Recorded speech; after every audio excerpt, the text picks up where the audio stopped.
Hi everyone, welcome back to another tutorial from Tech Basics. In this video, we are going to be learning how to log into your DHL Express account. If you want to have access to various services on DHL including shipment tracking, scheduling pickups, and managing your DHL shipments, then you can simply follow the instructions in the video.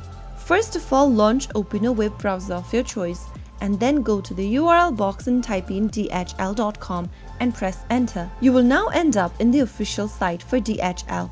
Go to the upper right corner of the screen and click on the Customer Portal Logins drop-down. Click on My DHL Plus option in the pop-up and then you will end up in the DHL Express homepage. Click on the Login button at the upper right-hand corner and enter your email address and your password for your DHL account.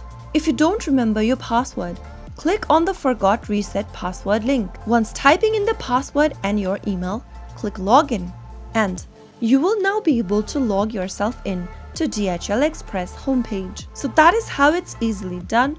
If you found the video to be helpful, go ahead and give us a thumbs up. Don't forget to subscribe to our channel by hitting the subscribe button. Press on the notification bell so that you'll never miss another upcoming upload from us. I will be back again in the next episode. Thanks for watching.